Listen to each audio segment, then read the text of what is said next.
غزوه ذات الرقاع بیان کېدو.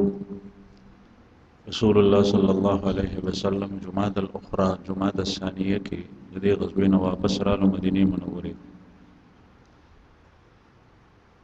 او بیا د رجب ټوله میاشت نبی کریم صلی الله علیه وسلم مدینه منوره کې مقیم. بیا همدغه څلورم هجری سن 4 هجری دا غي واقعات شریدل په دې کې د شعبان په میاشت کې بدر الصغرا واقع شوی ده. سیرت په سلسله کې د احد بیان شوی او تاسو ته دا خبره معلومه ده چې کله ابو سفیان واپس لو رسول الله صلی الله علیه وسلم ته आवाज ورکړ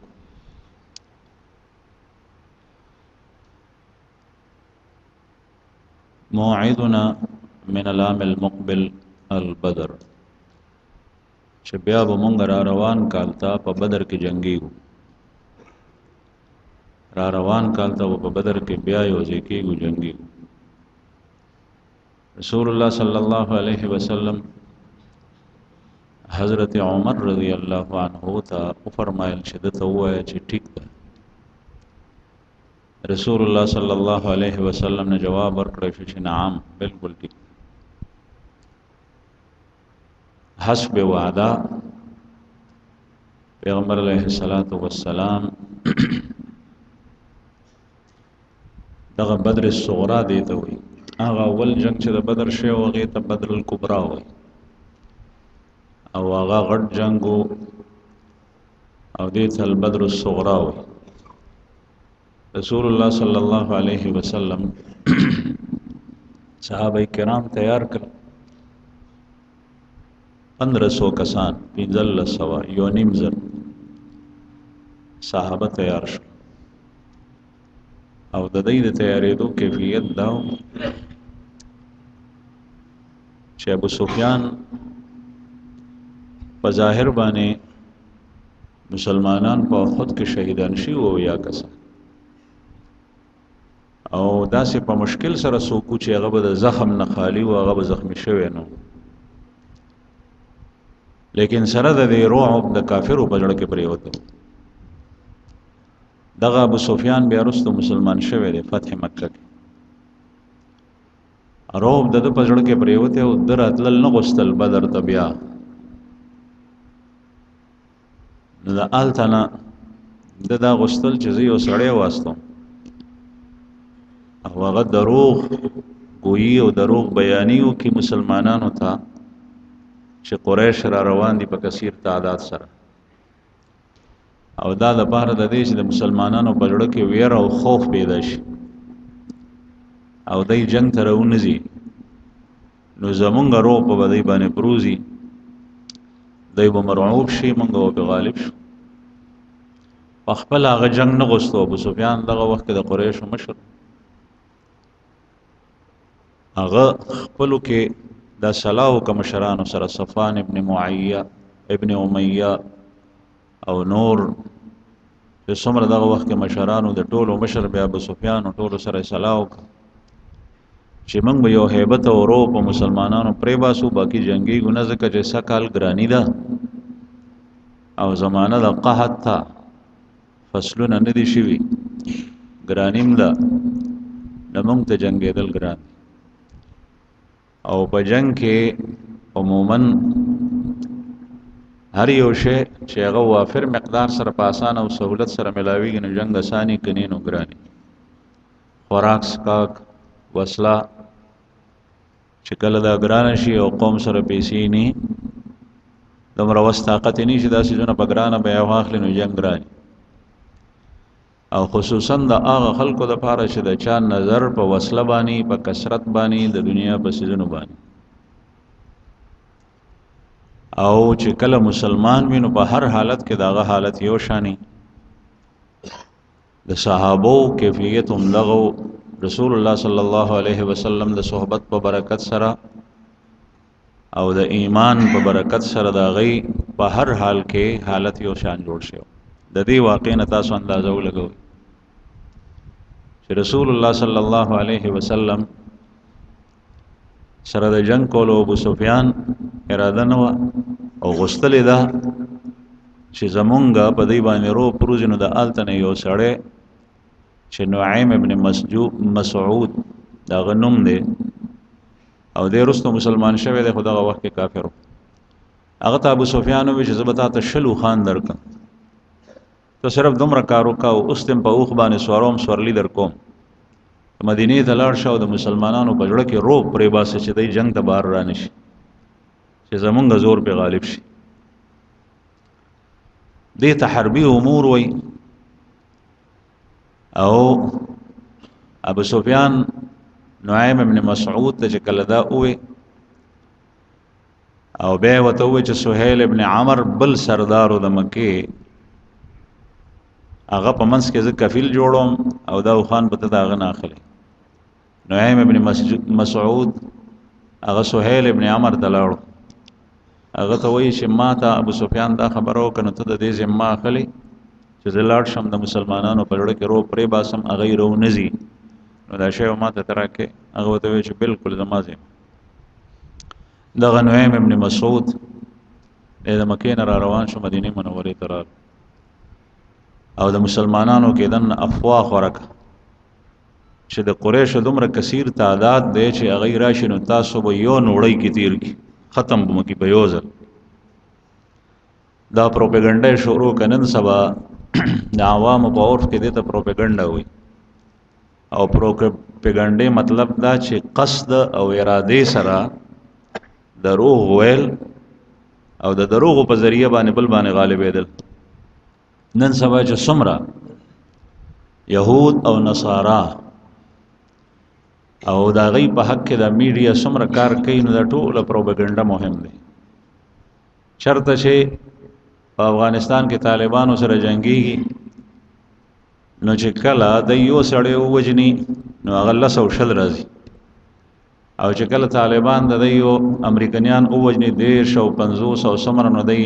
یا نه لیکي د سره نه وي او یا وي نه یو 2-5 خي او په ګڼ شمیر باندې غیم رشي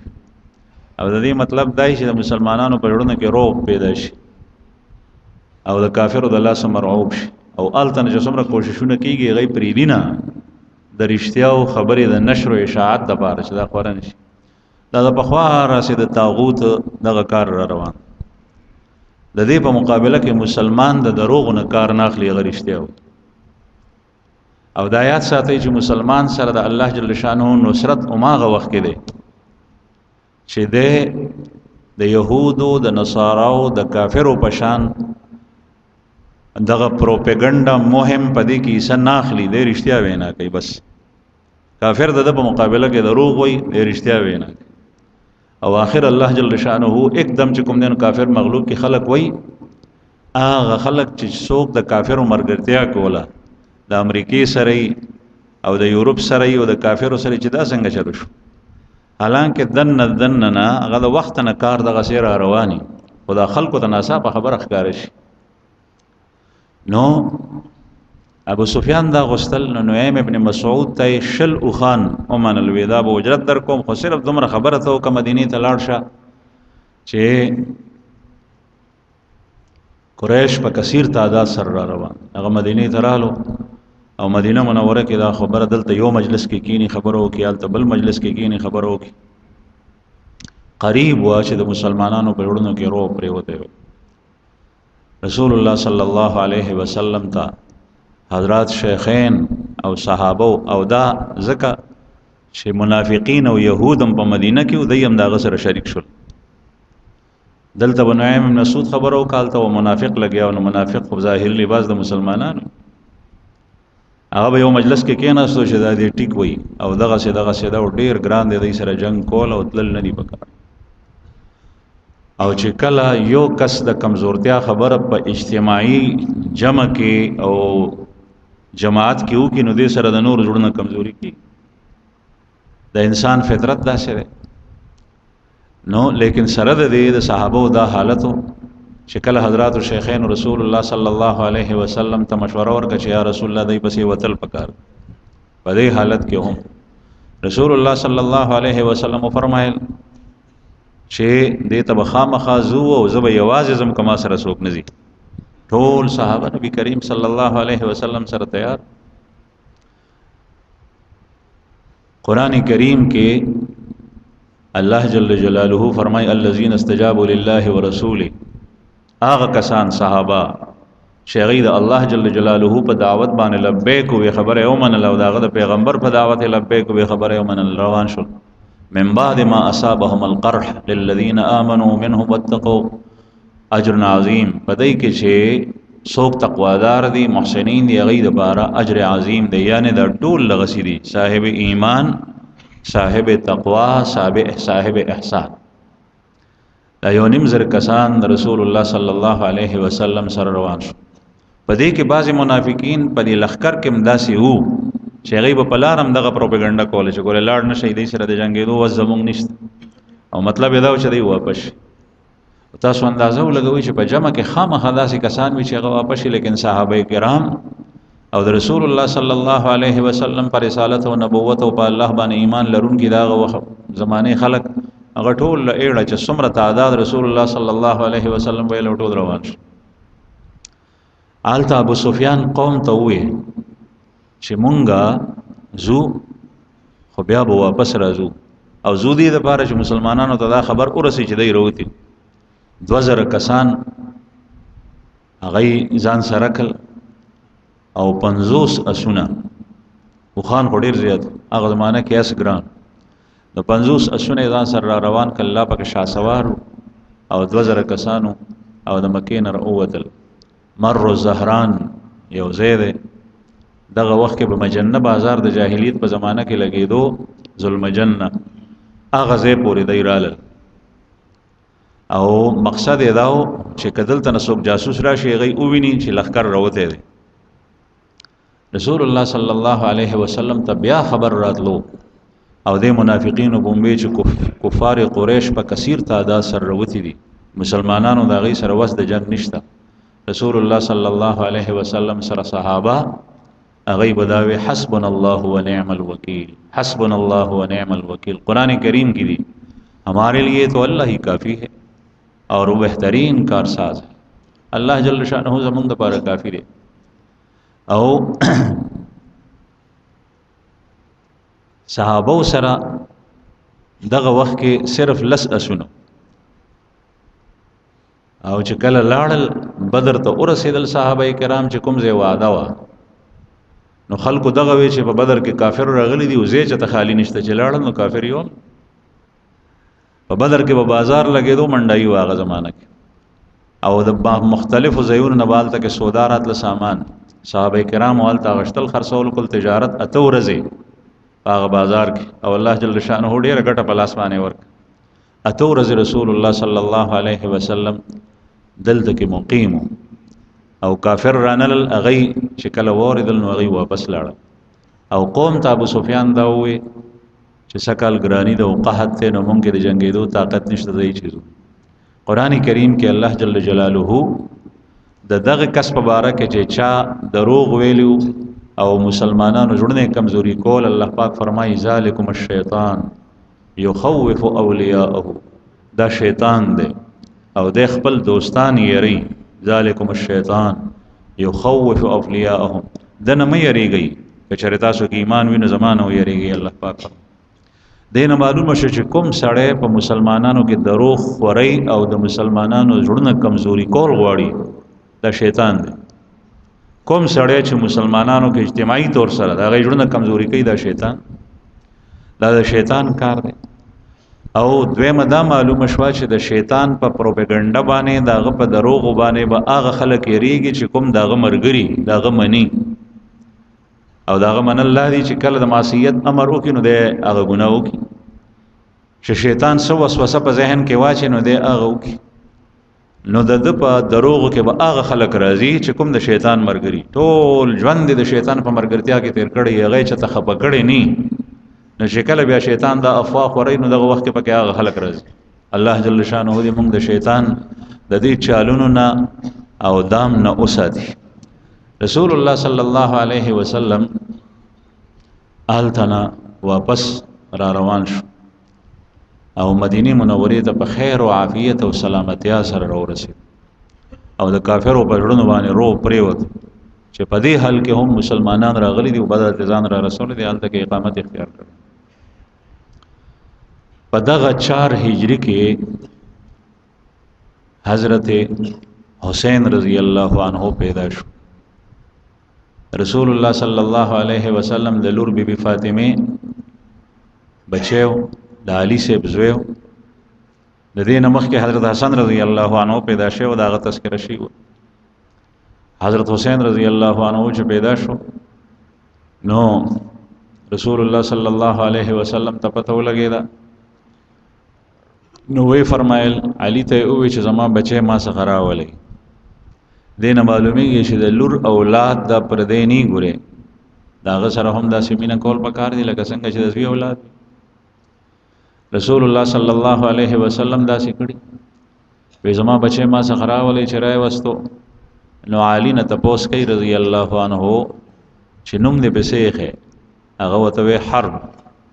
حرب نوم می بیخ. د دې نه مخکې حضرت حسن رضی الله عنه چې کله پیدا شون رسول الله صلی الله علیه وسلم ته تپوس کړو چې سنوم دی پیخه، وی حرب. او حرب معنا جنگ ده، حرب جنگ. د قریشو دا دستور چې په خپل زامنو باندې به داسې نمونه کې خل چې په دشمن باندې روزي روب، صخر، چټان، غټ، برق، بجلی، اسد، زمره، فهد، پړانګ، حرب، جنگ، حزن، غم، بل لپاره غم دی دشمن لپاره، دا نمونه به کې خپل. یو ځل قریشو نه چاته پوسو کو چې تاسو د بچو لپاره داسې نمونه کې دی ګډوډ او د غلامانو نمونه مزیدار کې دی، یسار، نافع، سهل وغیرہ وغیرہ. قریش وته وی چې دا زامن د زمونږ د دشمن لپاره دی او دا غلامان زمونږ لپاره دي. او غلام زمونږ خدمت کوي نو ځکه هم پیدا شي نمونه یې او دا زوی مونږ د دشمن لپاره واړو نو د دشمن سره مقابله کې چې په دشمن روزي. رسول الله صلی الله علیه وسلم وته فرمایل چې نه حرب نه، د حسین نوم شو. او مخکې د حسن باندې هم نوم حرب حیو. رسول الله صلی الله علیه وسلم فرمایل چې نه حرب نوم نه دی، د حسن نوم دی. او حضرت حسین رضی الله عنه پسې بل بچی چې پیدا شو د علی صاحب رستو بیا نو بیا د علی صاحب نه تاسو کو چې دې سنو مې هي حرب. هغه حرب نوم دا غډیر خو ځکه چې حضرت علی رضی الله عنه شجاع ډیر دی. رسول الله صلی الله علیه وسلم وته فرمایل چې د نوم محسن شو. نو حسن او حسین او بیا محسن دا درې وړه د حضرت فاطمه بچی دي. او نبی کریم صلی الله علیه وسلم فرمایل چې ما د دې نمونه د هارون علیه السلام د بچو په نمونه باندې کې خل. د هارون علیه السلام یو ځوی نوم شبر او د بل نوم شوبیر او د بل نوم مشبر. رسول الله صلی الله علیه وسلم اول حسن کې بیا حسین بیا محسن. په دغه کال باندې نبی کریم صلی الله علیه وسلم د حضرت زینب بنت خزیمه رضی الله عنها سره نکاح وکړ 4 هجری. او په دغه کال باندې رسول الله صلی الله علیه وسلم ام سلمہ رضی الله عنها سره نکاح وکړ. رسول الله دا ام سلمہ رضی الله عنها د نبی کریم صلی الله علیه وسلم بیبی. نبی کریم صلی الله علیه وسلم واپس رالو مدینه منورې ته. بیا په سن 5 هجری کې په 15 هجری کې رسول الله صلی الله علیه وسلم یو جنگ ته تشریف وړي دی، هغه ته دومۃ الجندل وي. دومۃ الجندل دا یو علاقه وا او شام طرف ته ده او د مدینه منورې نه کافی لري، د شام په حدودو کې و. د شام اولنې خرچ براتلو د مدینه په لار باندې هغه دومۃ الجندل رات. هغه زمانه کې مسافت د ورځو په حساب سره نو تقریبا د مدینه منورې نه د دومۃ الجندل فاصله 15 ورځې یا 10 ورځې و. او بیا د دومۃ الجندل نه د دمشق فاصله 15 ورځې و، یعنی دمشق او شام ته هغه نږدې. نبی کریم صلی الله علیه وسلم ته اطلاع رااله چې دا هغه ځای چې کوم خلک ته د دومۃ الجندل نو هغه خلق باندې ظلم کوي کومه تجارتی قافلې چیزي لوټي هم او خلقم قتلې چې څوک مال نه ورک او هغه کافر او د مدینه منورې نه په آباد تجارتی قافلې د مسلمانانو ته رسول الله صلی الله علیه وسلم صرف دا نه دی کړی چې په زور باندې خلق مسلمانانو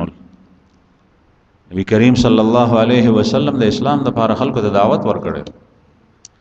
جنگ او جهاد دې لپاره کړی دی چې د اسلام او د کفر په منځ کې چې کوم دیوال حائل له رکاوټ چې غل رشي لکه سړی او بخور کوي زمیدار نو شکل دې تیری او بکای او مخه ته چته اوچت خټ راشي یا پول راشي نو هغه اواره کې چې او په پټوله تیری باندې اواري سي نو د دې مثال الله سره د دین اسلام په مکه مکرمه کې نازل شو او بیا د دې ځنه دا پټول بر اعظمونو کې الله جل جلاله خور کړي اوس یو قوم یا یو فرد یا یو بادشاہ دا سي راضي چې غوي دې طرف ته ځنه پرېدم اسلام به خو نه راضي نو دغه وخت کې دغه کانه دغه دیوال دغه پولا د لری کول غواړي چې د اسلام پور شي دا رکاوټ جوړ شوی دی د الله جل جلاله د دین فطرت په منځ کې او الله جل شانو غواړي چې دا عبادت او رسیږي دا خیر او دا کس نه رسي دا دې لپاره رسول الله صلی الله علیه وسلم د دین علاوه بیا امنم په علاقو کې قائم کړ کوم ځای چې چرته چا ظلم کړي دی د ډاکې په شکل کې د اغوا په شکل کې د غلا په شکل کې د شوکې په شکل کې رسول الله صلی الله علیه وسلم دا غي فورن خبره ورسته دا سلسله تر رستو پورې دار روانه دا حجاج ابن یوسف چې د قوم څومره ظالم تیر شوی دی او الله جل شانه ته پته ده او مسلمان خطیبو دا سه تقریر کول چې دا سه تقریر د په زمانہ کې بل چانه شو کوله د قران کریم فهم او پوهه و د نصیب و لیکن ظلمونه کړي سره ده چې کله به چرته خبر رالو زمونږ د علاقې چې محمد ابن قاسم راغله ده د دیبل نه د کرا سمندر غاړې نه را روان شوی دی بیا تر ملتان پورې را رسیدلې دی دا د حجاج ابن یوسف په دور کې او صرف په دی باندې چې یو جیاز هغه په دیبل باندې رالو د دې ځای اندوانو ډاکوانو هغه ولټلو او چې پکې کومه زنانه ونه هغه قید کړ او بیا د یو خط په ذریعه چې زنانه استولې دي حجاج ابن یوسف ته هغه خپل وراره محمد ابن قاسم سره لخر راواستلو د علاقې فتح نو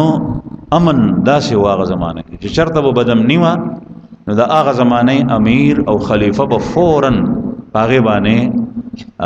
اثر غشتو بیا به آلته دغه لپاره بندوبست کولو د رسول الله صلی الله علیه وسلم د زمانه را سره روان پیغمبر علیه الصلاۃ والسلام ته پته ولګی چې دا خلک ظلمونه کوي نبی کریم صلی الله علیه وسلم دې زته کسان واستول زر کسان او باغې کې اسونه مو دیرش لس د مهاجرینو او شل د انصارو رسول الله صلی الله علیه وسلم بنفس نفیس دې زته لاړو دا خلک غزې کې وو لیکن چې کله رسول الله صلی الله علیه وسلم لاړو دا غزې نه د خلکو فرار اختیار کو او تختیدل او بیا چې پاتې را پاتې دا غي نه مال او سامان او مال غنیمت کې رسول الله صلی الله علیه وسلم راړو په خیر او عافیت سره مدینه منورې درال په دې ځای کې په لار کې بعض خلکو سره نبی کریم صلی الله علیه وسلم روغه وک یو کسته اوینه ابن حسن الفزاری دا غنوم دی اوینه ابن حسن دا د خپل قوم سردار او د سره په ګڼ شمیر باندې کسانو د په باره کې راځي کانا الاحمق المطاع د بے وقوف او قمقل مو خلق ور بصیر روان دین معلومی د سیرت کتابونو دالی کلی او بے وقوف بے انتها قمقل اوینه ابن حسن او خلق ور پسې بعضی سړی وای چې ما پسې دومره خلق دي نو خلق په قمقل پسې عمر روان شي کله دینی لحاظ سره بعضی خلق هغه انتهایی د مذهب په لحاظ سره قمقل وی لیکن مذهب بدل خيار کې خلق ور پسې روان شي دا اوین ابن حسن په هغه زمانہ کې د خپل قوم سردار لیکن وو قمقل خلق ور پسې رسول الله صلی الله علیه وسلم ترالو وته وی چې سه مونږ جنگي ګونه مونږ روغه کو ټیک نبی کریم صلی الله علیه وسلم سره چې بشاروغه کوله مصالحه وسروک به وته وی چې سه زمونږ علاقه خشک ده او واښه نشته دی، مونږ به څاروي ستاسو مدینې منورې طرف ته لغونې سره رسول الله صلی الله علیه وسلم ورته وفرمایل چې ټیک. تقریبا 36 میل کتابونو لیکلي دي د سیرت او د تاریخ، 14 میله د مدینې منورې نه لرې پورې به د څاروي راتلل او سرېدل. دا وین ابن حسن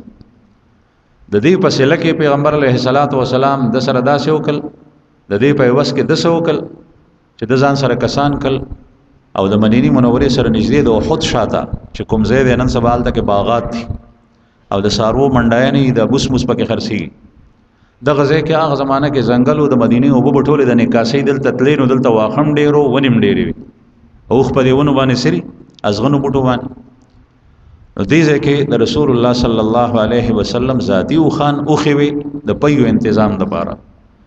او د صدقې اوښان به دلته سرېدل، هغې سره به کسان. نو دغه عینه ابن حسن د هغه نیکۍ په عوض کې راغلی دی، نو په مدینه حمله وکړه او د اوښانې د غابې نه ځان سره بوتلل. چا ورته ووایي چې ته څومره نمک مردار یې چې پیغمبر علیه الصلاۃ والسلام تا سره ښه وکړل، هغې په عوض کې تا هغه نه اوښان راوستل او په هغې باندې ډاکه وکړه. بهرحال دغه عینه ابن حسن بیا په یو موقع باندې دی مسلمان شو. چې کله مسلمان شو نو د هغې نه پس بیا یو کس د ابوبکر صدیق صاحب په زمانه کې د نبوت دعوه وکړه، طلیحه د هغه نوم و. دې عینه ابن حسن په هغه باندې ایمان راړو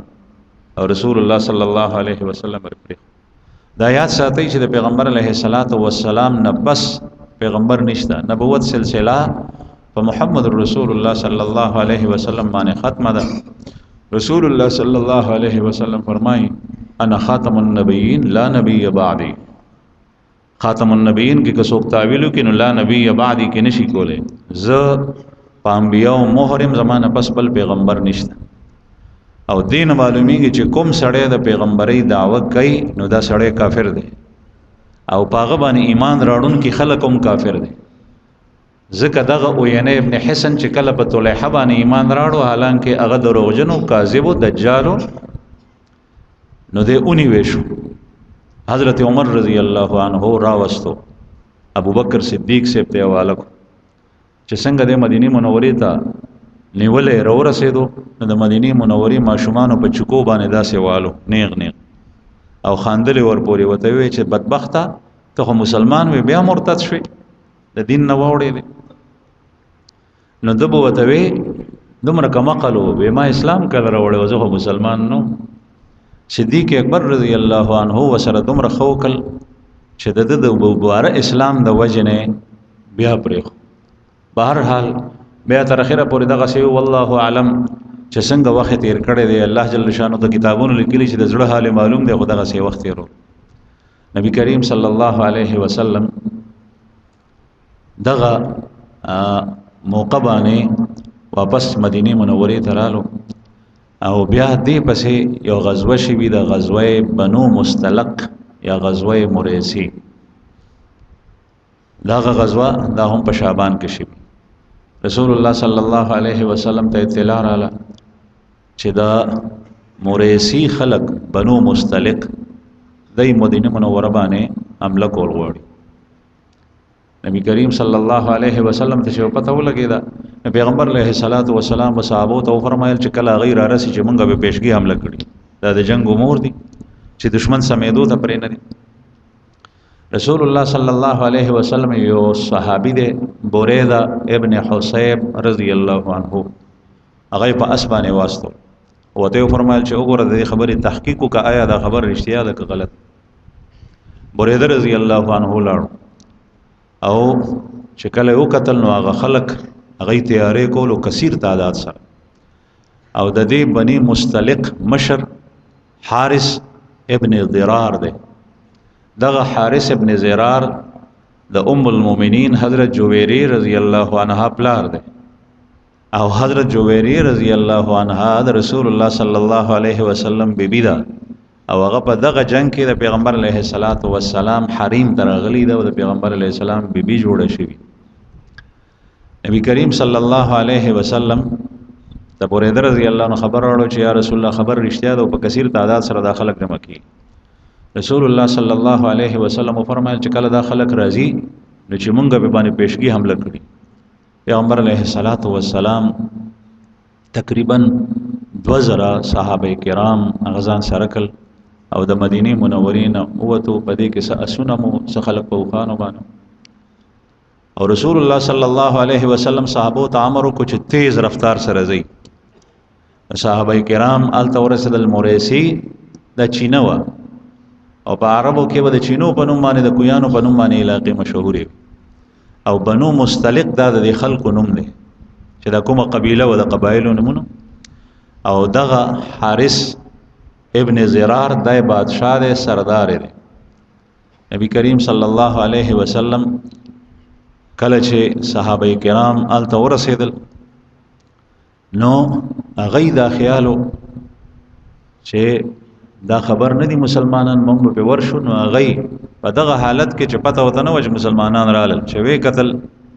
نو مسلمانان را رسیدل چې هغه سمیدل صحابه باندې حمله وک او دا کسان لس کسان پکې مړ شول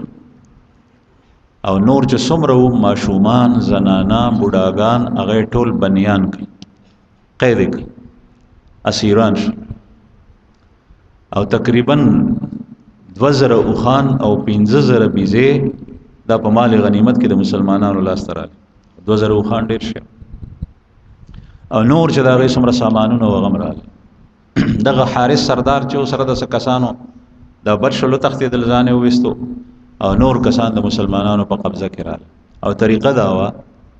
چې کوم قیدیان به د مسلمانانو قبضه تراله بیا به رسول الله صلی الله علیه وسلم خوخوا دا الله جل جلاله د حکم مطابق یا به ته فدیه واغشتن او خلاص وکړ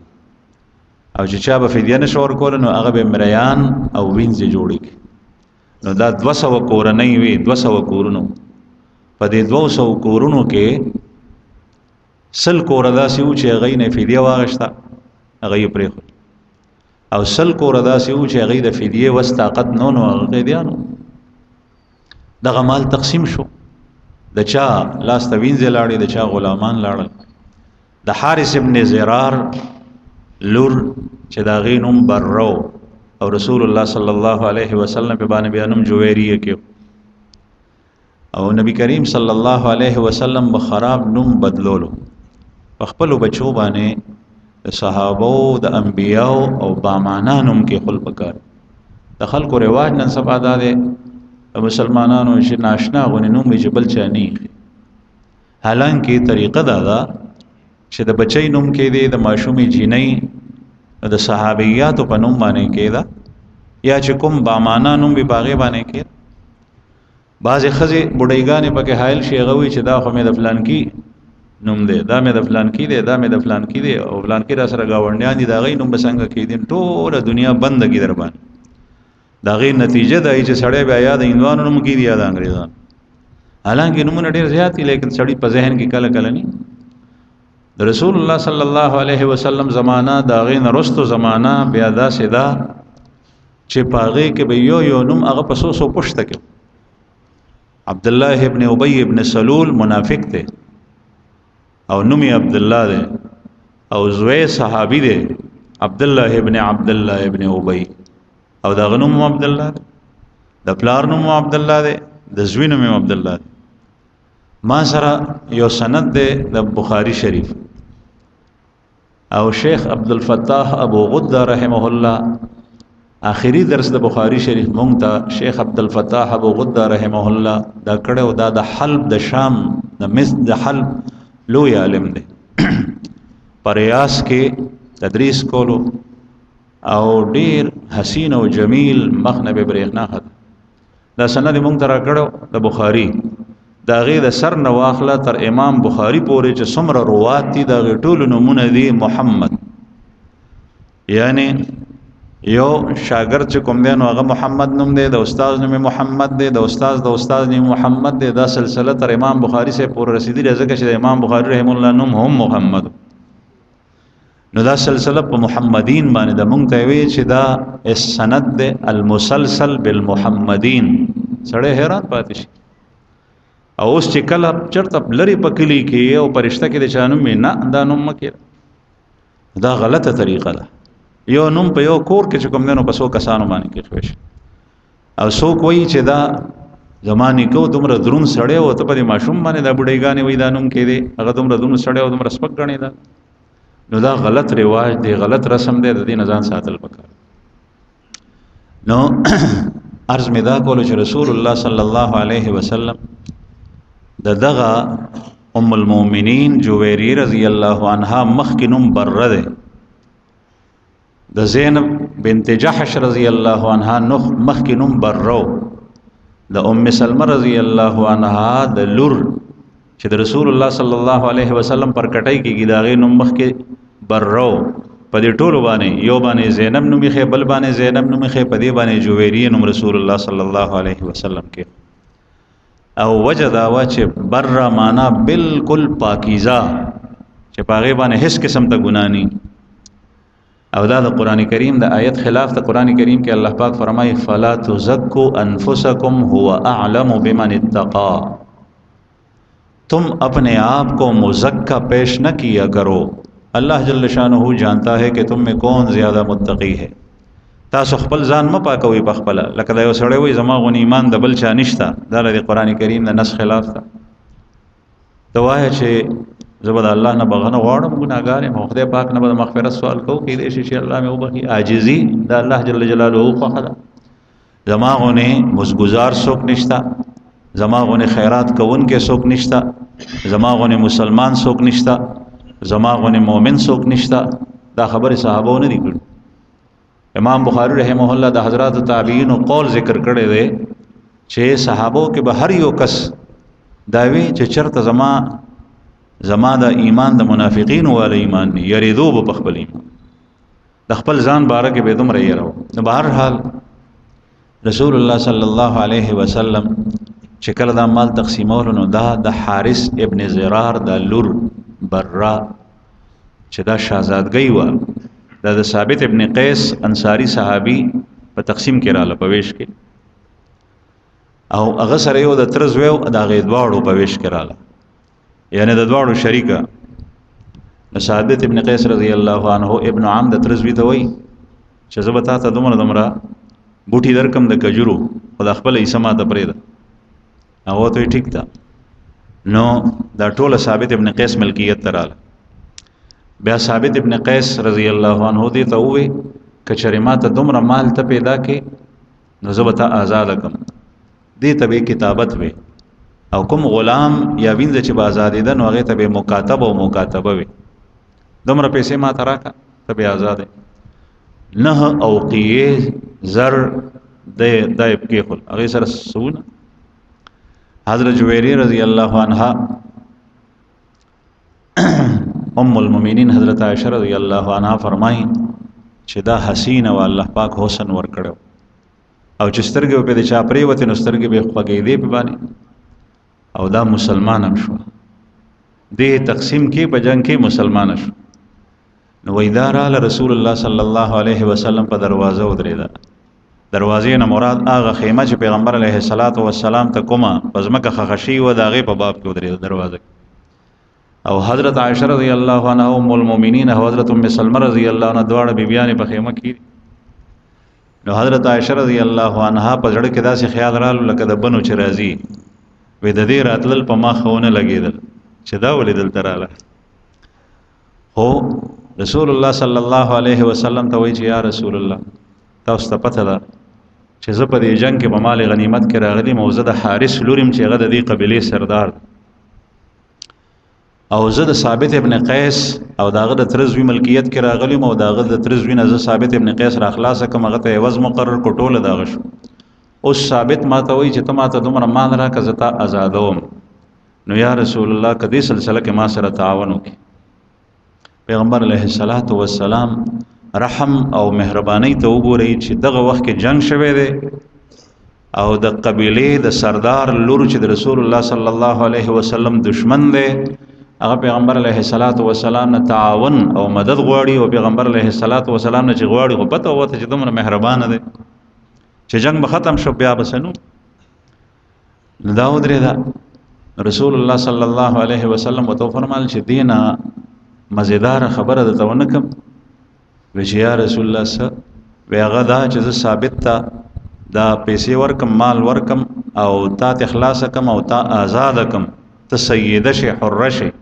او بیا ته زما په نکاح کې راشي. نو حضرت جویری رضی الله عنه ډیر خوشاله شو چې یا رسول الله فعلت دغه سي قوم زدي ته تیار یم.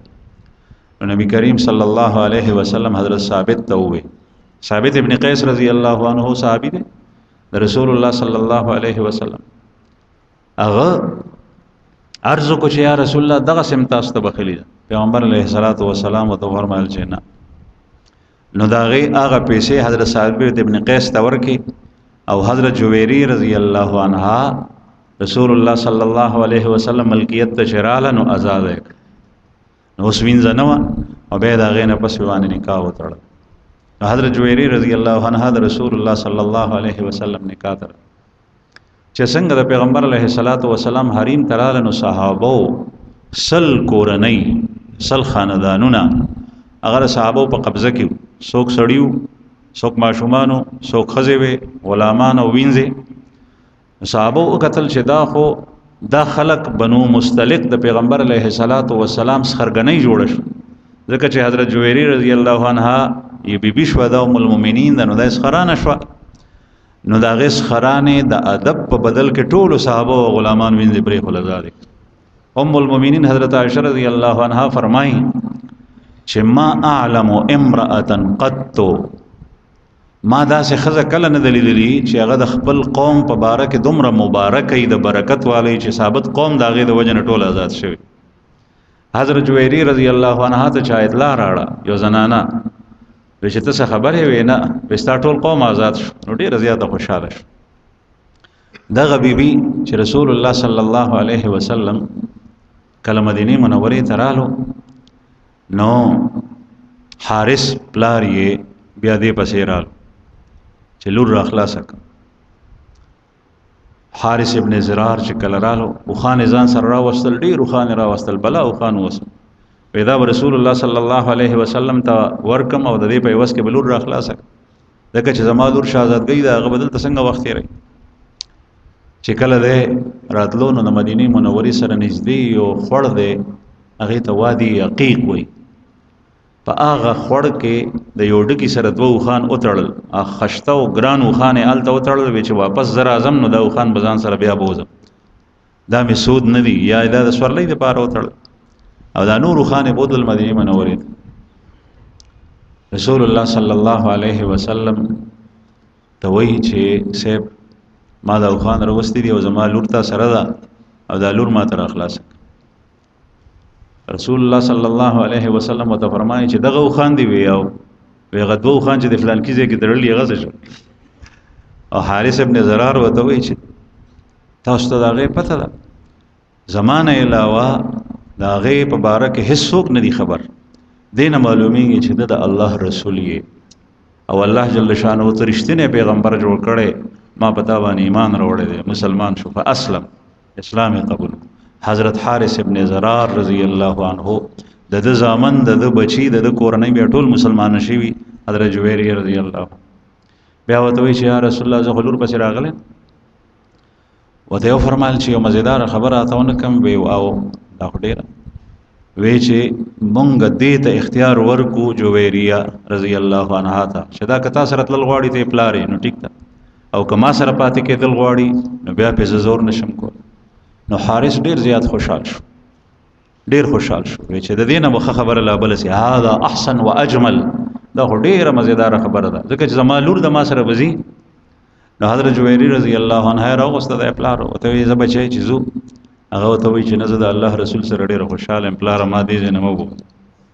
جویری رضی الله عنها رسول الله صلی الله علیه وسلم سره پاتې شو دا په امهات المؤمنین کې رضی الله عنها وانه واخر دعوانا